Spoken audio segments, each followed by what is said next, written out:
The Indo-Europeans, like all northern tribes, worship nature gods. Nature gods represented forces of nature.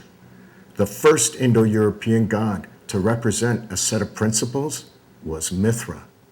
Gods that represent principles are known as abstract gods. The first abstractification, if I might just coin a word, of ethical concepts.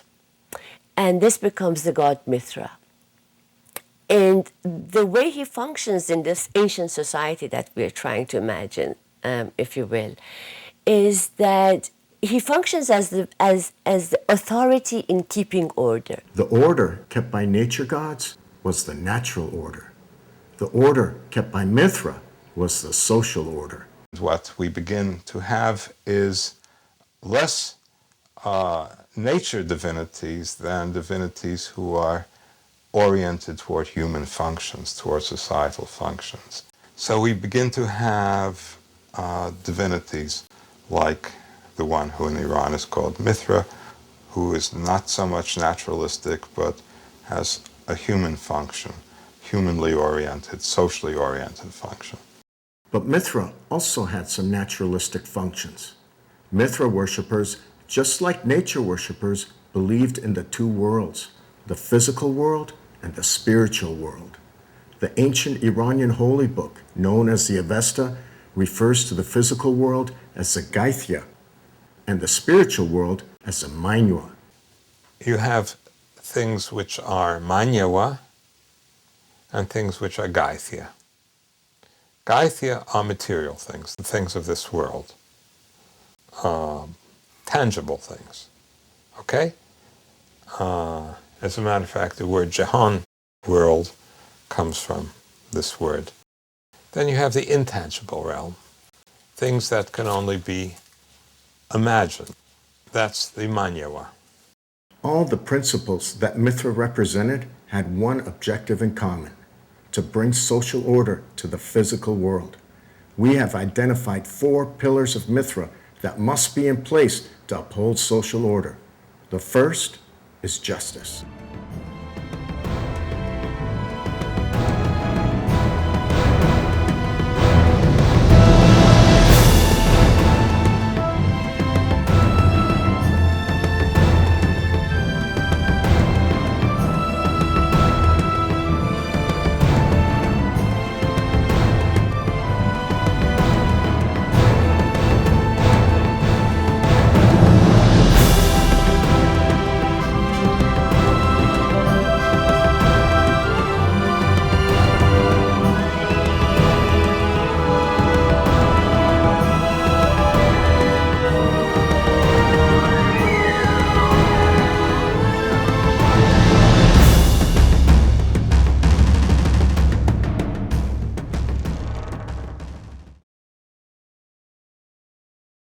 The Indo-Europeans were masters of transportation.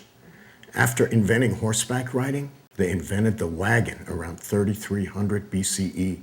The wagon led to a whole new kind of herding known as nomadic herding or nomadic pastoralism.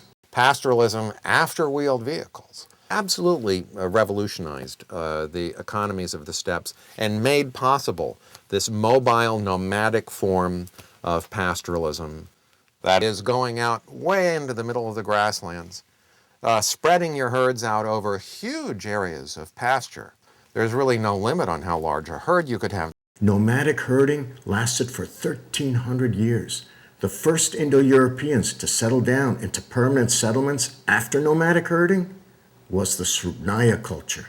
They all start living very sedentary lives, where their herding patterns seem to involve keeping their cattle and their sheep right around the communities where they're living. It's a very different way of life.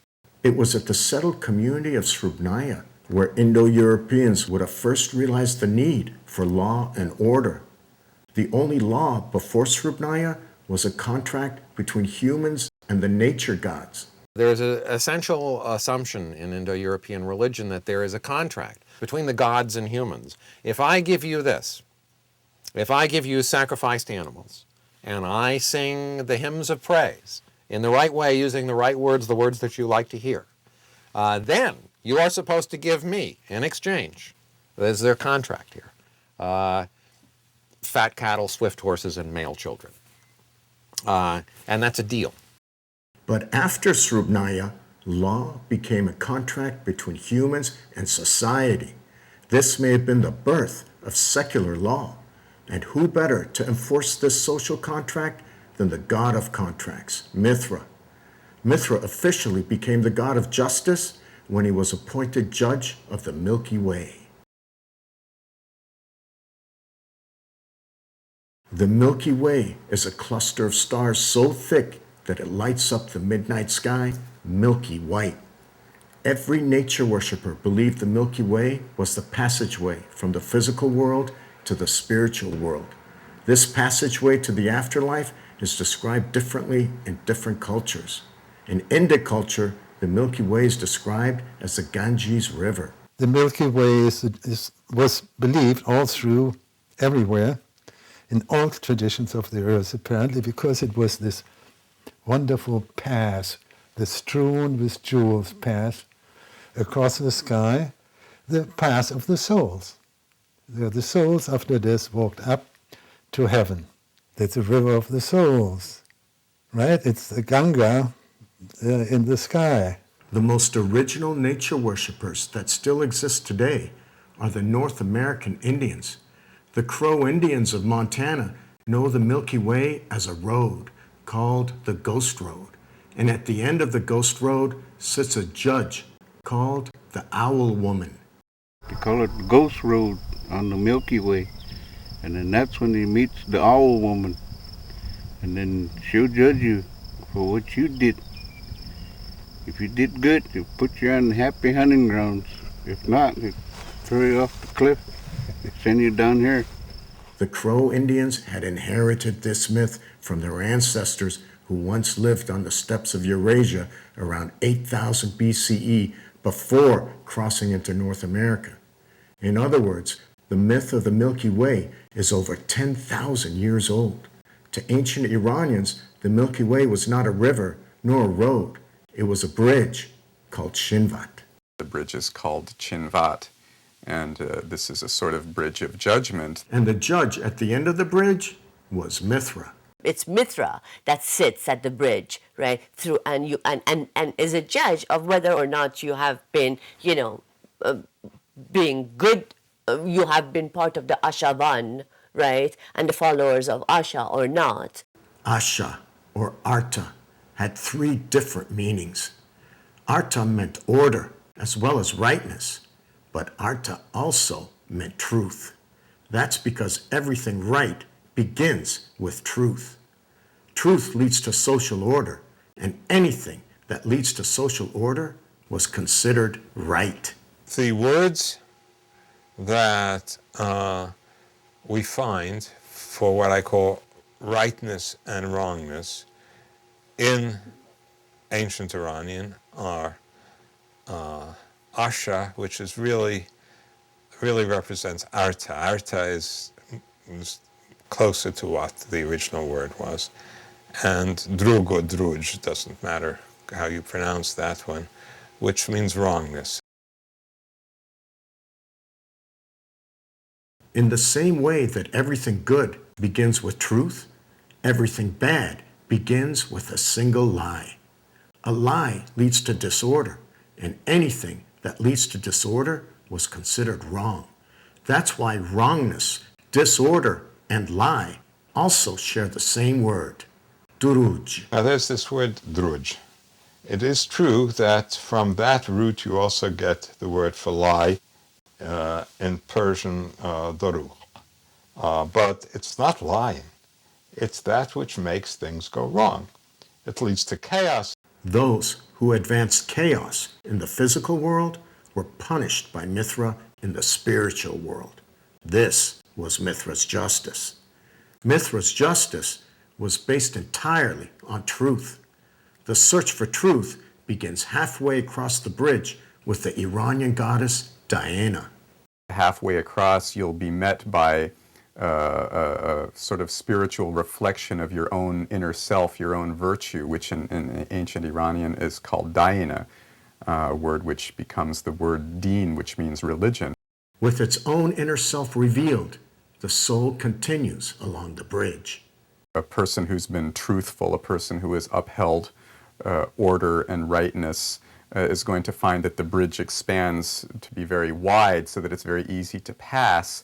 If, on the other hand, you were a drugvant, a liar, a partisan of the lie, a partisan of disorder, then after death, as you cross this bridge, you're going to find that it narrows to a razor's edge, and you'll be met by a smelly old hag who will, embrace you and drag you off into this sort of abyss of hell.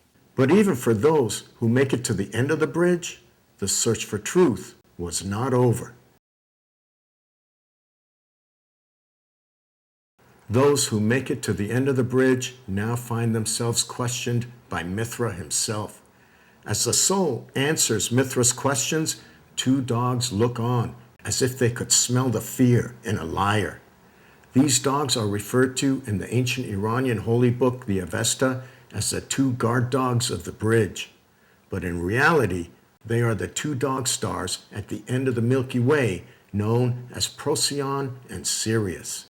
It's a passage in the Milky Way where everybody knows there are two dogs. There's Sirius, which is the dog star, and across there's Procyon, where Sirius is south of the Milky Way and Procyon on north of the Milky Way. So they are the two dogs. Once the whole truth has been revealed, Mithra weighs each person's good deeds and bad deeds on the scales of justice. It is Mithra, right, that stands there and has the scale in his hand to weigh, right, sort of the right and the wrong. And it is he who reckons of what you have done throughout your life. Those whose good deeds outweigh their bad deeds are led by the Iranian goddess Diana to a paradise called Garodman, which literally means the house of song. The good ones, of course, don't fear and are not afraid. They go all the way up to heaven, to paradise, to Garodman, and those who fear, because they feel guilty, fall down into hell. The ancient Persians feared Mithra's justice just as much as their Iranian ancestors did on the steppes of Eurasia. Of the few artifacts that still survive from Achaemenid Persia, one is the Pazyryk Felt, which hangs at the Hermitage Museum in St. Petersburg, Russia. It was found at a burial site in the Altai Mountains, but it was woven in Achaemenid Persia around 400 BCE. Mithraism in Central Asia, particularly here in this case, felt hanging from Pazyryk right there in the Altai Mountains, which clearly has Achaemenid date to it and Achaemenid influences. The felt shows a figure sitting in a chair. Professor Gernot Windfuhr has identified this sitting figure as Mithra by his scorpion stinger. You have a rider in front of a very strange sitting figure in a chair, and since it was in a kurgan, in a burial mound, and so it's very clear to me that here we have an interrogation of a soul, of a soldier. Now, how can we identify this figure sitting on a chair? But then we see behind the chair there is a tip of an arrow. And then made it clear, this is a representation of the constellation Scorpio, the scorpion sting, which is exactly the station of Mithra in the Zoroastrian calendar at fall equinox. Mithra's justice was taken so seriously by the Persians that virtually every ancient source agrees on one thing: the Persians never lied. Herodotus tells us that the Persians considered lying to be the ultimate disgrace. Next to that was owing money. but again, only because they believed a debtor would eventually resort to lying. Herodotus says that the Persians consider it disgraceful above all else to tell a lie. And it seems to me that that moral imperative would have formed an important part of Cyrus's own upbringing.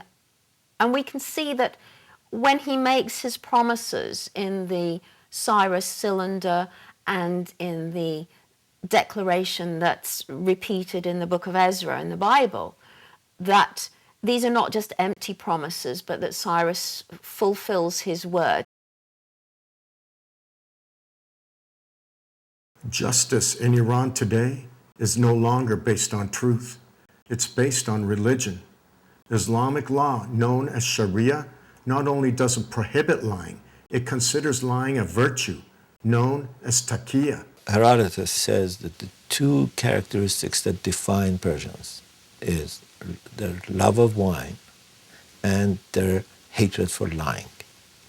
And when Islam comes to Iran, it makes wine one of the three most abhorrent eatable or drinkable things in the world. And it introduces to Iranian culture the concept of Taqiyyah, which literally means dissimulation, literally means lying, literally means the virtue of the lie that saves the pious. So for a culture that considered lying its most despicable act, lying becomes a religious virtue. Lying in Iran today has become a form of art. Liars and cheats are considered shrewd and smart, while speakers of truth are considered simple-minded and naive. If you read the 19th century accounts of Persia, one of the things that Westerners are consistently complaining about, and one of the things Iranians begin to complain about, we ourselves, when we sit amongst ourselves, we talk about what we complain about is the unreliability of a Persian's word, that they mince their words, they never say the word within the word. Virtually every principle of Islam is in direct conflict with the principles of Mithra, except one. Mithra was not a peaceful god. In fact, Mithra was a war god. It was as if Mithra understood that in the physical world, physical force was needed to protect rightness. Because if only wrongness uses physical force, then wrongness always wins. I say in my work that Mithra, unlike Ahura Mazda, gets his hands dirty, so to speak, in the pursuit of justice, right? What does that mean? I mean, that means that he comes, literally, he comes to the aid of the believer, right, in his fight against injustice, right? So therefore, the believer that also fights literally on his behalf ought to have the bravery, so to speak, right? Ought to be brave enough to be willing to fight, right, on behalf of his principles. But this fighting spirit was a later addition to Mithra. He develops through ages. He comes to be a god that acquires, if you will, this added warrior dimension to him, right? From a god of contracts, which is the quintessential sort of characteristic of him. Mithra was born out of a herding economy. It was, after all, herding economies that needed gods of contracts and gods of justice. Herding cultures didn't need gods of war because they had no warriors. According to an ancient text in the Avesta, known as the Gothas, herding economies of the steppes had only two classes of people, herders and rulers. In the Gothas, we seem to have a twofold division of society, and this seems to fit much more clearly with a pastoral nomadic society, where if you're out looking after your cattle and your horses and your sheep and your goats, and a band of marauders come along, you don't then charge back to the village to get your warriors, but you fight. So if herders did not worship war gods, where did Mithra's warrior dimension come from? The only cultures that worshiped war gods were the raider cultures. The raiders trained to become warriors from a young age. In fact, the first test of a warrior was to go and raid cattle. There is an institution of initiation into warriorhood, the Mannerbunde or Choros, the young boys who are initiated into warriorhood and who are expected to go out and raid and bring something back. And that's really required of them as part of their initiation. The only two raider cultures near Srubnaya were Potapovka to the north and Sintashta to the east. It would have been the Potapovka culture that gave Mithra his warrior dimension. How do we know? Because the first time Mithra shows up as a war god, he's riding a chariot. And the only two cultures that had war chariots before 1800 BCE were Potapovka and Sintashta. In fact, Sintashta had invented the chariot. There's several cemeteries at the Sintashta site, but there's one main cemetery which contains graves that have chariots placed in the bottom of the grave. And it's the earliest evidence for chariots in the ancient world. Sintashta and Potapovka were almost identical cultures. They even worshipped the same god, a war god named Varathragna. The god that most resembles Varathragna today is the Indic god Indra. That's because Indic culture is a direct descendant of Sintashta culture. An aspect of the Sintashta Petrovka population splits off and separates and becomes completely integrated, probably in patron-client relationships with Central Asian cultures that are non-Indo-European. That's the beginnings of Indic. The people who stay back in the steppes, the conservative cousins who didn't move, develop the early Iranian languages, which become spread all over the steppes through Srubnaya. Srubnaya had been taken over by Potapovka raiders in the same way that Andronovo was taken over by Sintashta raiders, through patron-client relationships. The patrons were the warlords who ruled the raiders. The clients were the herders. The patrons sold protection to the herders from raiders just like themselves. The obligation of the patron towards the client is to protect the client from violence, partially from the patron himself, but from other people like him. That's a major one, and to provide, therefore, the means for the client to build a prosperous life, where people aren't stealing his cattle and his sheep all the time, and his family is not being killed. It's not a bad deal in a dangerous world. The same warlords who once raided Srubnaya cattle were now responsible for protecting them. Warlords protected the herds of their clients with an army of warriors. These warriors would become the new warrior class of the herding economies. At the top of the pyramid would have been the priests and rulers.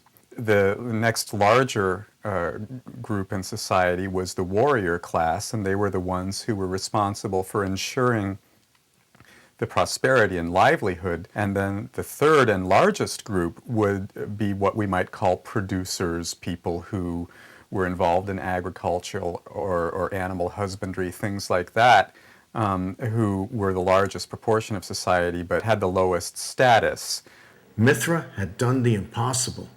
He had united a herding culture and a warrior culture into one culture, the Iranian culture. The ruling warlords and their warriors worshiped Mithra as a god of war, while the herders worshiped Mithra as a god of justice. In other words, Iranian culture was 2 parts warrior culture and 1 part herding culture. These 3 social classes are still represented in the Iranian flag to this day. These are the colors of a primary god for Iranian populations, right? Mithra, the color of the warrior, red, the color of the royalty, white, and the color of nourishment, right, which is green. So I think you have a very, very Mithraic flag in the case of the Iranian flag. Mithra, just like the Indic god Indra, had adopted the warrior dimension of Varathragna, which explains the many similarities between Mithra and Indra. But the most important quality that both Mithra and Indra inherited from Varithragna was his bravery. The Iranian warrior simply felt no fear, because he knew beyond any doubt that Mithra always favors the brave. Mithra favors the brave not only on the battlefield, but in the afterlife. This is the reason later Roman soldiers came to adopt Mithra for themselves. It obviously was the military aspect that attracted the Roman soldiers. We warriors, we have nobody to care who cares for us. The emperor forces us to go here, go there, and kill ourselves. Who saves us? Our souls, not our augurs. Mithra, the savior. Mithra's bravery was represented by the Iranian goddess Hamvarti. He has a number of females floating around his chariot in the sky. An important one is Hamvarti, which means valor. This was the same valor that both Mithra and Indra inherited from the original war god Varithragna. But Mithra was different from all other war gods because of his reason for going to war. Most war gods went to war for the same reason that Indra did. I'm going to go out and defeat my enemies, and I'll kill 1,000 of them, and I'll drink 1,000 cups of wine, and I'll make 1,000 women pregnant, and it's this very warrior-oriented. Indra is the principal god of the Rig Veda, and he's a war god. It's a very warrior-oriented religious tradition that's reflected in the Rig Veda. But while most war gods went to war for women, cattle, or treasure, only Mithra went to war for social order. In other words, only the Iranians went to war not for their own self-interest, but for the greater good of society.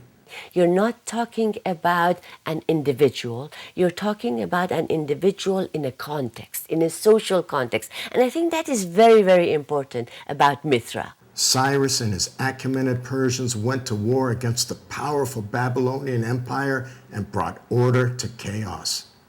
The Babylonians believed themselves the chosen people of their god Marduk, and anyone who was not one of his chosen people was treated viciously. You have to be vicious, and that is exactly what they were. And when the Achaemenid Empire came in, they brought order into the chaos that existed before. Babylonian rule was vicious because its laws were based on religion. By law, the Babylonians could legally kill or enslave anyone who didn't worship their god Marduk unless they paid a tribute to the state. Cyrus guaranteed religious freedom by introducing secular law. The most important thing about Cyrus is his development of secular law in the Near East. Not only in the Near East, but almost, I think, anywhere else in the world. This was extremely important because he's the first person who introduced this idea of the law which covered over all the nations of the Achaemenid Empire, not just one religious law of the Hebrews or the Egyptians or the Babylonians. The same people who introduced secular law to the world are today living under religious laws. The same religious laws of Babylon came to Persia in 636 AD in the form of Islam. Muslims also considered themselves the chosen people of their god Allah and charged anyone who did not worship him a tribute called the jizya. With the coming of Islam and the Arabs, these are the people who also considered themselves a chosen people, if you will, that Islam and Arab were the same, they belonged together, and that anybody who was not Arab and Islam were against them. And so they imposed the tribute on them, the so-called jizya. Cyrus used war and justice to bring order to the largest swath of physical land the world had ever seen. Mithra would have judged him kindly. But justice and war were not the only principles needed to uphold social order.